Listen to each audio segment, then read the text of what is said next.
शक्तीपीठ महामार्ग विरोधाचे नेतृत्व करणाऱ्या के पाटलांना आज पोलिसांनी अटक केली। याच्या निषेधार्थ निमगावकरांनी आज बंद ठेवून निषेध केला आहे। आपल्याबरोबर निमगावकर आहेत, काय त्यांची भावना आहे जाणून घेण्याचा प्रयत्न करू। के पाटलांना आज अटक केली, काय भावना आहे गावकऱ्यांची? आता आज सकाळी पहाटे 5 वाजता त्यांनी कसलीही नोटीस न पाठवता, कसलीही पूर्वसूचना न देता त्यांना अटक करण्यात आलेली आहे। सरकारला असं वाटत असेल की के पाटलाला यांना अटक केल्यानंतर आंदोलन म्हणजे संपेल, तर ती सरकारची चूक आहे।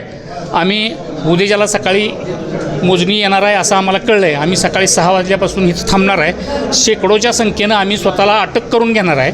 आम्ही अहिंसक मार्गानं आंदोलन करणार आहे। आम्हाला तुम्ही या आणि 500 लोकांना अटक करायचं आहे अशी तयारी ठेवून तुम्ही या, असं मी सरकारला किंवा त्या मोजणी डिपार्टमेंटला सांगू इच्छितो। पण आम्ही मागे हटणार नाही। आमचा ठाम निर्धार आहे की आम्ही स्वतःला अटक करून घेऊ। पण आम्ही दादांबरोबर आणखी किती जणांना अटक झाली? नाही, अटक झाली म्हणजे आता सांगितलं जातं अटक जाते किंवा बेकायदेशीर आहे अटक, ती बी त्यांच्यावर गुन्हा कसला नसताना त्यांना अटक केलेली आहे असं बी मला कळतं आहे। अजून काय नक्की म्हणजे त्याच्याबद्दलचं सविस्तर वृत्त मला माहीत नाही, पण त्यांना पहाटे 5 वाजता घेऊन गेले पोलीस, एवढं माहीत आहे। त्याच्यामुळे इथं प्रक्षोभ वाढला आहे, सर्वसामान्य माणसातला रोष वाढला आहे आणि आंदोलन आता हे तीव्र होत जाईल। आम्ही सगळेजण स्वतःला अटक करून घ्यायला आलो आहे। आम्ही म्हणजे आमच्या आंदोलनातले एखाद्या नेत्याला किंवा एखाद्या व्यक्तीला अटक होत असेल तर मग आम्ही घरात बसून काय करायचं? के पाटलांना अटक केली ह्याचा निषेध तुम्ही करताय, पण ह्याच गावातील काही मंडळी ह्या महामार्गाला समर्थनही करतायत, मग तुम्ही त्यांना कसं कन्व्हिन्स करता? त्यांना ते दलाल आहेत आणि त्यांना गाजर दाखवलं गेलं आहे, खरं नाही ते। हेच आम्ही ओरडून सांगतोय सगळ्या लोकांना की पैसे कमी मिळणार आहेत, पैसे मिळणार नाहीत। आज 40 आणि 50 लाख रुपये एकराचे जमिनीची किंमत आहे। 50 लाख रुपये एकरानं आज खाजगी व्यवहार होतात। तुमच्या रेडी टेक्नरचा आणि ह्याच्याशी आमचा काही संबंध नाही। आणि तुम्ही जर रेडी रेकनर प्रमाणात तिप्पट पैसे देणार असेल तर ते सुद्धा त्यांनासुद्धा जे आज तयार आहेत असं म्हणतायत त्यांनासुद्धा ते पटणार नाही आणि ते सुद्धा आमच्याबरोबर येतील। खरी वस्तुस्थिती माहीत झाल्यानंतर ती लोकंसुद्धा आमच्याबरोबर येतील। सकाळपासून आमदार उत्तमराव जानकर, खासदार मोहिते पाटील यांनी भेट दिली, काय चर्चा झाली, त्यांनी काय भावना व्यक्त केली? त्यांनी आमदार आणि खासदार, आमच्या तालुक्याचे आमदार उत्तमराव जानकर आणि खासदार धैर्यशील मोहिते पाटील यांनीसुद्धा आम्हाला आश्वासन दिले की आम्ही तुमच्या मागे आहे, तुम्ही लढा। मात्र आम्ही लढा देणार तो कायदेशीर मार्गाने देणार। आम्ही असहकार आंदोलन गांधीजींनी जसं केलं होतं तसं आम्ही गांधीजीच्या मार्गाने जाणार, असहकार करणार। फक्त तुम्ही मोजणी करू नका, आम्हाला आत घेऊन जा, एवढं आम्ही त्या पोलिसांना सांगणार किंवा त्या मोजणी अधिकाऱ्याला सांगणार। काही गावातील अशा बातम्या होत्या की त्या लोकांनी अधिकाऱ्यांना गावातच येऊ दिलं नाही, त्यांच्या मशीन फोडण्यात आल्या, तसा प्रकार काय आपल्या गावात नाही? तसा प्रकार आम्ही करणार नाही। आता तसा प्रकार आमच्याकडून होणार नाही। आम्ही फक्त सविनय कायदेभंग किंवा असहकार आंदोलन ह्या शब्दावर जोर देऊन आम्ही आंदोलन करणार आहे आणि आमच्या रोजीरोटीच्या प्रश्नासाठी आम्हाला लढावं लागणार आहे शेवटी, कारण सरकार जर दडपशाही करत असेल तर आम्हाला त्याचा विचार करावा लागणार आहे। या लढ्याचा शेवट कुठंपर्यंत होईल? या लढ्याची व्यापकता कुठंपर्यंत? या लढ्याची शेवट सरकारला झुकावं लागेल आणि मार्ग बदलावा लागेल किंवा रद्द करावा लागेल। के दादांना आज अटक केल्याची बातमी आहे, काय आहे गावकऱ्यांची भूमिका? गावकऱ्याची भूमिका साहेब के पाटलाच्या मागे संपूर्ण आहे। आम्ही गाव संपूर्ण बंद केलं आहे आणि ह्या महाराष्ट्र शासनाने इतका माधुरपणा लावला आहे की शेतकऱ्याचं हित काय दिकून बघत नाही सरकार।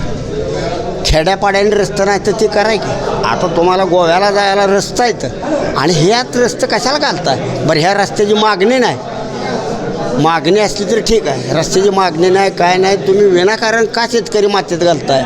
शेतकऱ्याच्या आनात माती काढली होतं हे सरकार, तर ही नको आहे। माझ्या म्हणण्याचा उद्देश कशी, आमच्या आईवडिलाची शेती आहे, आमच्यापासून आमच्या पोराला मोहर ढकलायचे, तिथून मोहर हे करायचं आहे। शेतीत जाऊन असं आमचं दुःख आहे। किती जरी पैसे आम्हाला 10 कोटीनं 5 कोटीनं पैसे दिले तर आम्हाला नको आहेत.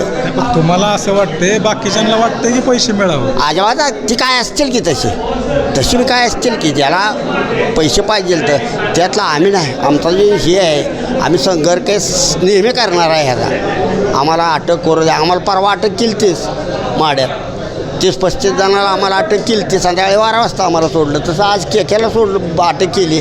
आज नाही सोडलं तर आम्ही सकाळ केक्याला जाणारच आहे. तिथं रस्ता रोको करणारच आहे आम्ही. केक्यासाठी आम्ही काही जीव घालून ठेवणार, पण आम्ही जाणार आणि तिथं करणारच सगळं. अधिकाऱ्यांना गावात येऊ देणार आहे का नाही? अधिकाऱ्याला आम्ही मोजून देणार नाही, मोजून देत नाही आम्ही.